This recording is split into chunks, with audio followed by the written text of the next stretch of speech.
هذه إذاعة الوفاق الوطني الإريتري. مستمعي إذاعة الوفاق، أهلا ومرحبا بكم. فيما يلي نقدم إليكم فقرات برامجنا لهذا الأسبوع، والبداية مع مقال عن الفنان إدريس محمد علي حاد الفرح في أريتريا، يليه نص الرسالة الكاثوليكية والتي تدعو إلى الحوار والمصالحة الوطنية، وأخيرا برنامج سيرة معتقل ومقال عن يوم المعتقل الإريتري وأهميته. متابعة طيبة نتمناها لكم. هذه إذاعة الوفاق الوطني الإريتري. يا منارة الجنوب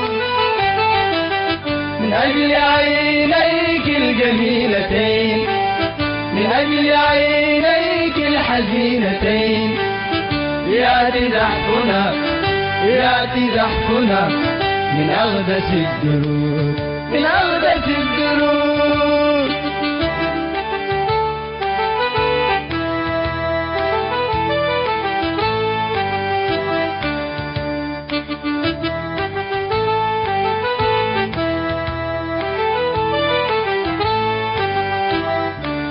يا وردة يعشقها أحبتي،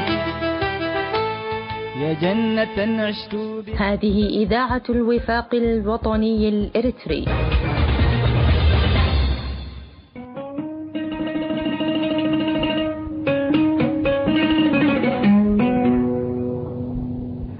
إدريس محمد علي حاد الفرح في سجون إريتريا.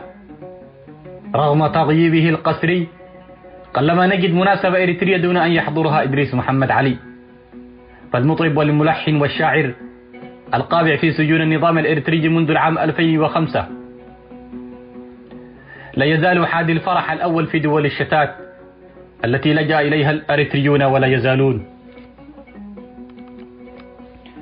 القامة الممشوقة والعمامة البيضاء المائلة وتلك الابتسامة التي لا تشبهها أخرى ليست إلا طرفا مما يدل على إدريس، بينما تبقى أغنياته الخالدة ومواقفه اللافتة أثناء الثورة وبعد الاستقلال أبرز ملامح الرجل وسماته. قرية قنجيو بمنطقة الساحل خلدت حضورها الجغرافي في أريتريا حين شهدت منتصف الخمسينيات الميلادية مولد إدريس محمد علي، والذي سرعان ما سيمر بمنعطف هام حين يفقد والده ولما يبلغ 10 من عمره، فينشأ في كنف حامد أخاه الأكبر وأحد مقاتلي الرعيل الأول للثورة الأريترية، ومنه انتقل إلى رعاية أخيه الآخر عبد الرحمن الذي كان له أعظم الأثر في تكوين إدريس الوجداني، قبل أن ينضم هو الآخر إلى قائمة طويلة من شهداء البحث عن الوطن المغيب. هذه النشأة طبعت إدريس بالهم الإريتري منذ بدايات التشكيل، فالتحق بصفوف الثوار نهاية الستينيات، وهناك كان المقاتل نهارا والمداوي لأوجع رفاقه ليلا عبر أغنياته الوطنية الحماسية التي ستغدو فيما بعد أيقونات عشق لها وقع المذاق الأول في كل مرة. استهل إدريس مشواره الغنائي بأغنية من كلمات تتحدث عن الفرحة العارمة بالانضمام للثورة، قبل أن تتوالى الأغنيات وهي تؤرخ ليوميات النصر والانكسار في جبهات القتال. رسخ إدريس عبر إنتاجه السخي فكرة الوطن الحبيبة والحبيب الوطن، ليشكل بذلك امتدادا لشاعر لغة التجر الأول في إريتريا والأمير، وليتجاوزه بمواقف أدخلت المبدع الإريتري الملتزم لأول مرة دائرة التأثير السياسي والاجتماعي. سرعان ما تحولت أغنيات إدريس محمد علي إلى سياط يصوت بها كل فكرة لا تتفق، والمبتغى الوحيد استقلال إريتريا ووحدة الأريتريين. هذه الحدة المتصاعدة في كلماته أوردته المتاعب فإدريس يكاد يكون الفنان الوحيد الذي سجن من قبل كل التنظيمات الإريترية أثناء الثورة وبعدها. فإدريس يكاد يكون الفنان الوحيد الذي سجن من قبل كل التنظيمات الإريترية أثناء الثورة وبعدها، ولعل ذلك يعود في جانب منه إلى عدم انتمائه المطلق إلى فصيل دون آخر، وهذا ما جعله ربما يتجنب الغناء لأي حزب، فكان أشبه بالوطن الذي يرنوه ملكا لكل الإريتريين. وظهر جليا احتفاء إدريس باللغة العربية واعتنائه بها، إذ لا تكاد تخلو مجموعة له من أغنية أو أكثر بالعربية، إلى جانب التجر اللغة المحلية التي طبعت معظم الأعمال. كتب إدريس معظم أغنياته العربية، إضافة لغناء كلمات الشاعرين الإريتريين كجراي وأحمد سعد، ومن السودان التجاني حسين دفعلة وجمال الدين شبيكة. أسس إدريس محمد علي فرقة فنية أطلق عليها فرقة عشاق الوطن، وحرص أن تلم كافة أطياف المجتمع الأريتري وقومياته. كان يجوب العواصم العربية والأجنبية لإقامة الحفلات التي يذهب ريعها لدعم الثوار دون أن يناله من تلك الأموال شيء. وحين تحقق الاستقلال عاد إلى الوطن خاوي الوفاض، إلا من التحرق لرؤية أحلامه وقد تجسدت واقعا، غير إنه تلقى الصدمة تلو الأخرى وهو يرى الثورة تأكل أبنائها، حتى جاء دوره فقبض عليه العام 2005 بشبهة محاولة قلب نظام الحكم، وأودع المعتقل دون محاكمة ودون أن تتمكن أسرته من الالتقاء به أو التواصل معه إلى يومنا هذا، وذلك قبل أن تغادر أسرته المكلومة إلى كسل السودانية، والتي تقيم فيها إلى الآن دون عائل. كان آخر همه أن يستبقي شيئا لعائلته على حساب الوطن. قلم الروائي الإريتري الأستاذ حجي جابر.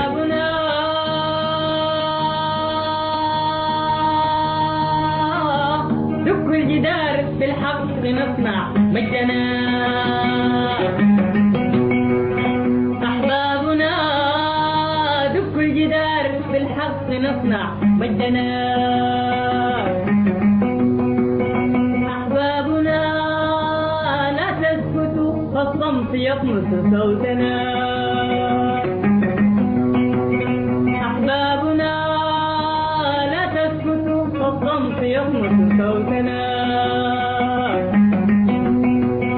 أحبابنا لن يختفي وضح النهار في أرضنا، أحبابنا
صوتنا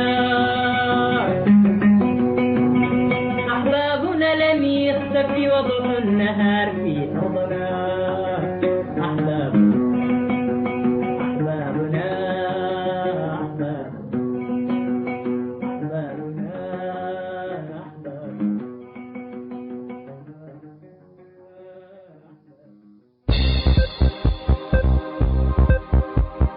هذه إذاعة الوفاق الوطني الإريتري.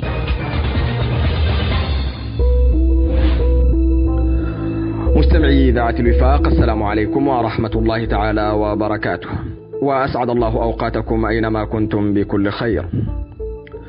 في تطور لافت ناشدت الأسقفية الكاثوليكية بأسمرة إلى حوار ومصالحة وطنية في إريتريا، ذلك في تسجيل بث على اليوتيوب من قلب العاصمة أسمرة. الزميل يوسف إبراهيم بوليسي خص عدوليس بالتعليق على رسالة الكنيسة بالقول: رسالة الكنيسة الكاثوليكية الإريترية واضحة، وهي المخرج لأزماتنا المتراكمة قبل الاستقلال وبعده، وما تدعو إليه يعبر عن حرص شديد من المؤسسة الدينية الثالثة على مستوى البلاد. تأتي رسالة الكنيسة في ظل عدد من التطورات في هذه المرحلة، فعلى المستوى الداخلي هناك تذمر واضح من المواطنين من النظام وأجهزته، وقد ظهر ذلك جليا خلال الاجتماعات الأخيرة التي عقدها الحزب الحاكم في مختلف الأقاليم، والتي حاول بها جس نبض الشارع الذي كان واضحا في انتقاده لطريقة إدارة البلاد،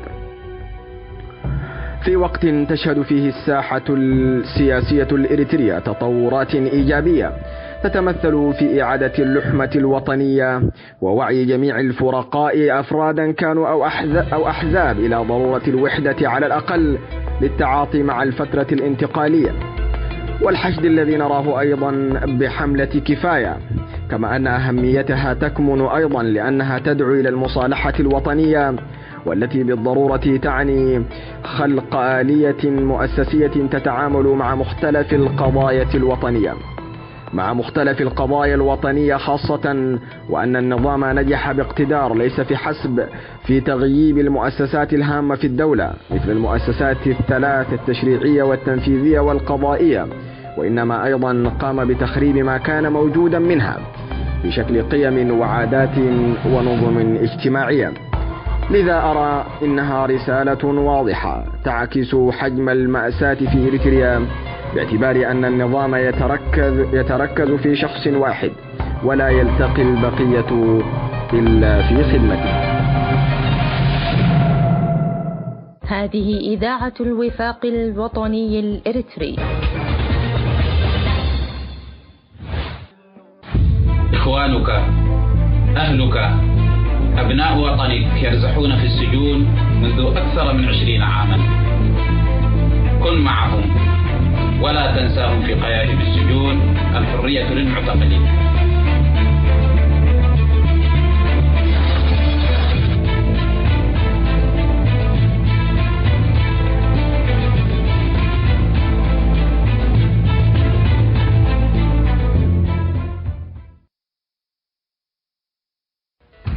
مستمعي إذاعة الوفاق في كل مكان، السلام عليكم ورحمة الله تعالى وبركاته. في برنامج سيرة معتقل نتناول اليوم ما قال للأستاذ علي محمد صالح، وهو دبلوماسي سابق. في مساء يوم السبت الموافق 13 من أبريل لعام 2019 أحيت الجالية الأريترية في بريطانيا يوم المعتقل الأريتري. أولئك القابعين في غياهب سجون الزمرة الحاكمة في أريتريا. الاعتقالات التي بدأ تنفيذها منذ اليوم الأول للتحرير في العام 1991 وقبل التحرير، حتى لمن تشك السلطة في ولائهم لها، وذلك لإرهاب كل من يفكر في معارضة النظام.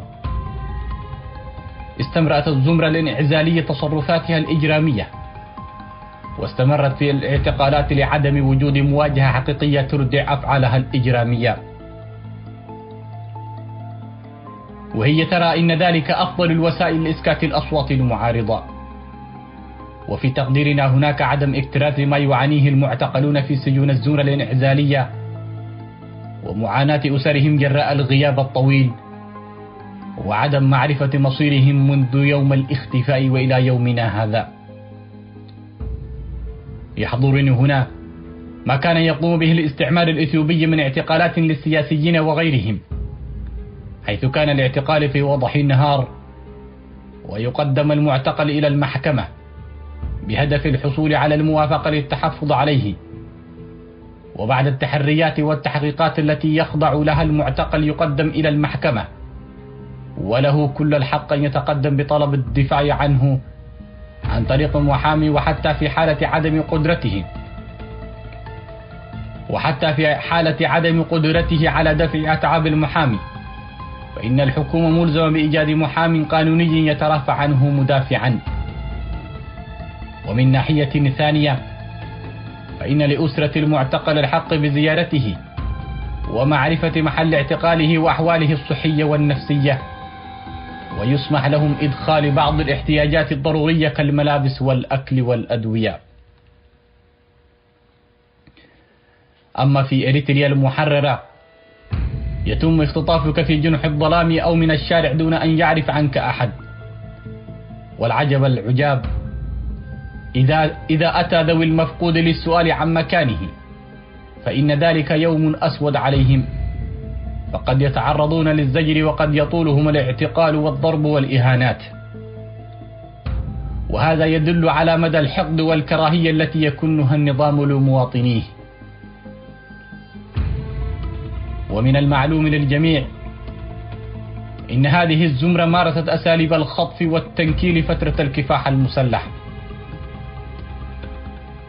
بالإضافة إلى الاغتيالات والتصفيات الجسدية التي قامت بها، والإعدامات الجماعية لمجموعة المنكع وجماعات ما أطلقت عليهم اليمين، والتصفيات التي طالت قيادات وكوادر جبهة التحرير الإريترية في السودان. ونذكر هنا الشهداء الأبرار سعيد صالح، إدريس هنجلة، ولد داويد تمسجن، محمود حسب وهيلي قرزة، بالإضافة إلى الاختطافات من داخل المدن السودانية للمناضلين. وعلى الرغم من كل هذه الممارسات من قبل هذه الزمرة الانعزالية، إلا إنها لم تجد الرد المناسب في كل المراحل من قيادة الجبهة. من هنا علينا جميعا العمل على فضح هذه الممارسات الشائنة وخلق رأي عام ورفع قضية المعتقلين إلى المنظمات الحقوقية والإنسانية والإقليمية والدولية، وتدوين كل ممارسات النظام وتقديمها للمنظمات حتى يتثنى لنا محاكمة كل مرتكب الجرائم التي تم ذكرها وعلى رأسهم رأس العصابة. علينا الإشادة بالجهات القائمة على إحياء يوم المعتقل الإريتري، وهي بادرة تستحق الإشادة والتقدير، وعلى الجميع دعمها وتشجيعها وتوضيح الصورة القائمة في إريتريا من خلال الإعلام المناضل الصادق ونقل الحقيقة كما هي، والتذكير بمن اختفوا قسرا بفعل الزمرة الحاكمة. وهنا لا بد من الإشادة بالأستاذ عبد الفتاح ود الخليفة وكتابه عن الشيخ والمناضل الوطني الكبير القاضي محمد مرانت، وهي لفتة بارعة سلطت الضوء على نضالات هذا الشيخ الجليل، ومن خلاله دور كل المغيبين في سجون الزمرة الانعزالية. كما إن بعض اللقاءات التي أجريت مع بعض أسر المغيبين كشفت الكثير من الجوانب الوحشية في المعاملة. وفي الختام لا يفوتنا الإشادة بأبناء شعبنا في كل من أستراليا وجمهورية مصر العربية لإحيائهم هذه الذكرى، ونأمل أن تقوم بقية الجاليات الإريترية بإحياء هذا اليوم لما فيه تخفيف عن معاناة ذوي المعتقلين والمغيبين ووفاء لدورهم الوطني. علي محمد صالح.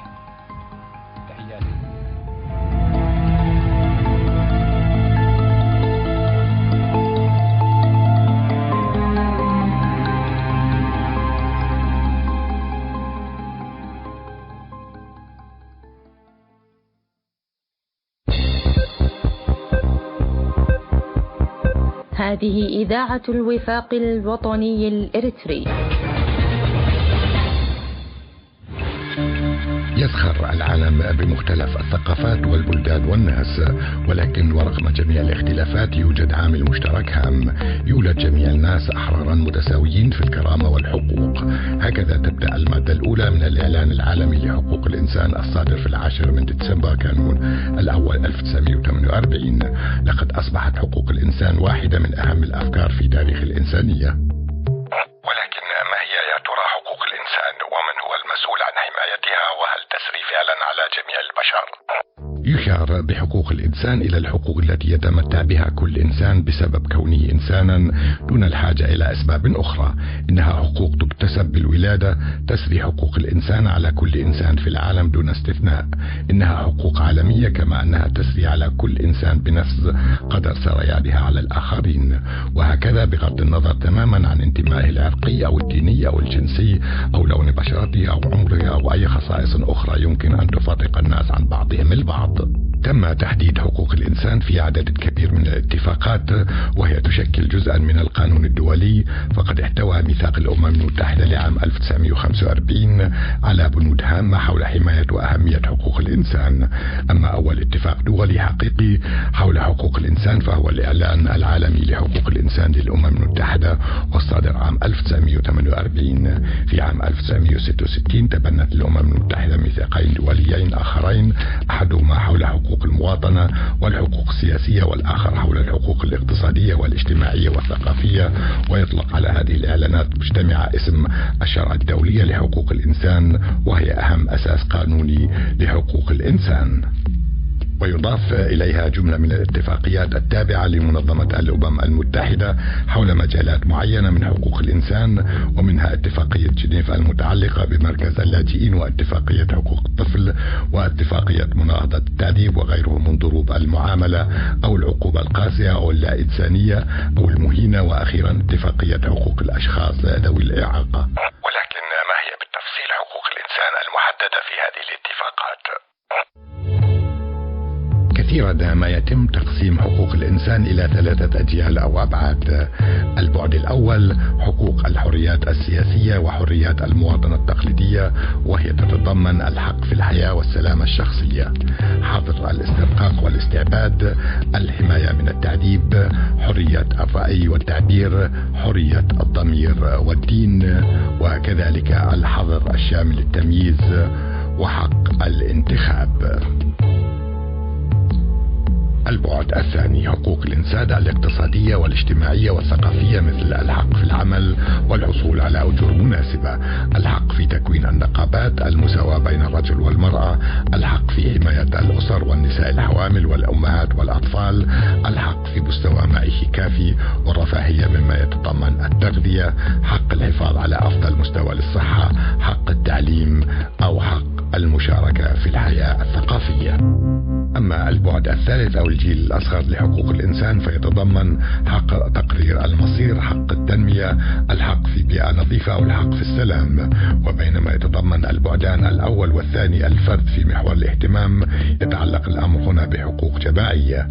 تكتفي مبدأ عدم تجزئة حقوق الإنسان أهمية خاصة، فهو يقتضي بعدم وجود أولوية بين الحقوق السياسية والاقتصادية والاجتماعية والثقافية، فلا يمكن إعمال حقوق الإنسان منفردة، ويعتمد إعمال حقوق الحريات السياسية وحريات المواطنة على ضمان الحقوق الاقتصادية والاجتماعية والثقافية، والعكس صحيح.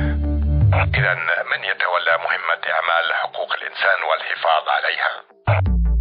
المسؤول الأول عن ضمان حقوق الإنسان هي الدول، وتتحمل كل دولة مسؤولية ثلاثية، فهي ملزمة أولا بعدم انتهاك حقوق الإنسان، كذلك يجب عليها حماية حقوق الإنسان من انتهاكها من قبل طرف ثالث، وأخيرا فعليها تهيئة الظروف الضرورية لإعمال الكامل لحقوق الإنسان ما لم تكن تلك الظروف متحققة بعد.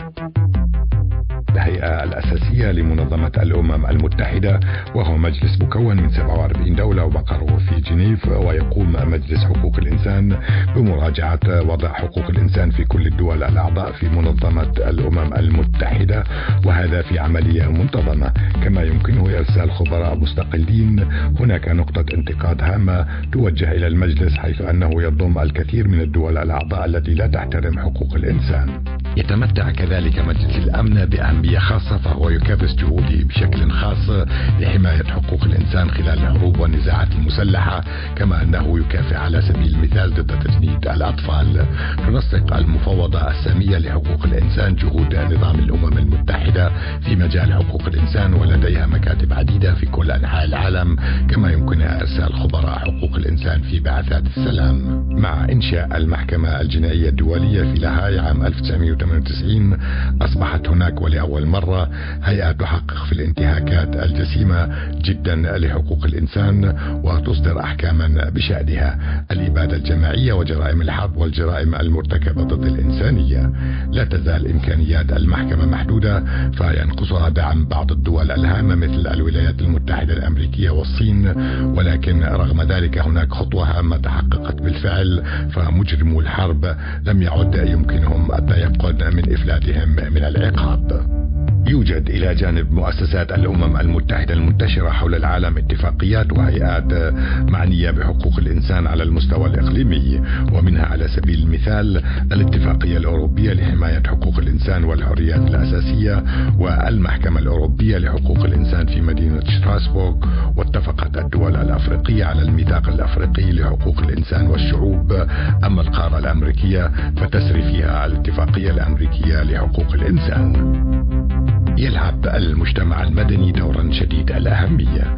تعتبر المنظمات غير الحكومية فاعلا هاما في المجتمع المدني فيما يتعلق بحقوق الإنسان، ومن الأمثلة المعروفة لذلك منظمة العفو الدولية ومنظمة هيومان رايتس ووتش، وهي تشرف في أنحاء كثيرة في العالم على احترام حقوق الإنسان، كما تقوم بالتنبيه أينما حدث انتهاك لها، ويمكنها ممارسة الضغط على الحكومات من خلال العلاقات العامة والرأي العام. إلى جانب ذلك فإنها تشارك في مواصلة تطوير الأسس القانونية. يتمتع كذلك تأسيس مؤسسات حقوق الإنسان الوطنية المستقلة بأهمية كبيرة، حيث أنها تلعب دور المراقب الذي لا يمكن الاستغناء عنه. هل هناك جدال متكرر يدور حول مسألة حقوق الإنسان؟ تلعب نقطتان الدور الأساسي في هذا المجال. يتم التشكيك في عالمية حقوق الإنسان، وهذا بحجة أن فكرة حقوق الإنسان جذورها غربية، لذا لا يمكن استنساخها وتطبيقها ببساطة على الثقافات الأخرى. هناك رد على هذه الحجة، فمن الصحيح أن تكوين وانتشار فكرة حقوق الإنسان تأثر بالتطورات والتقاليد الثقافية، ولكن من الصحيح أيضا أنه لا يوجد إنسان واحد يقبل على نفسه التعذيب أو التمييز بسبب لون بشرته أو دينه، فكل إنسان يريد التعبير عن رأيه بحرية دون خوف من الملاحقة. كل إنسان يتمنى أن يعيش حياة كريمة في مأوى سالم دون المعاناة من الجوع أو العطش. كل هذه النقاط تشمل فكرة عالمية حقوق الإنسان، وما يثير الاهتمام هو أن عالمية حقوق الإنسان كثيرا ما تشكك فيها نفس الدول أو المجموعات المسؤولة عن انتهاك حقوق الإنسان. الإنسان هو نقطة انطلاق كل سياسة وهدفها أيضا، وليس الإنسان في خدمة الدولة وإنما الدولة في خدمة الإنسان. يجب الكفاح من أجل حقوق الإنسان مرارا وتكرارا كما يجب الدفاع عنها، فلن ننعم بالسلام والاستقرار الدائمين إلا إذا احترمنا حقوق الإنسان.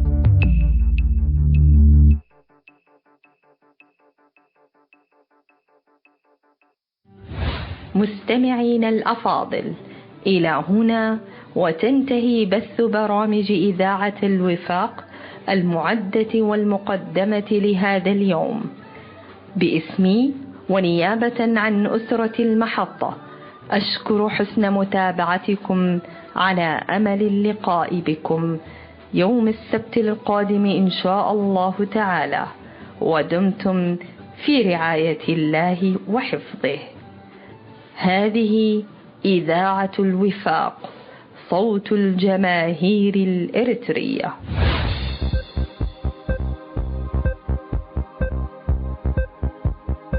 هنا إذاعة الوفاق الوطني الأريتري.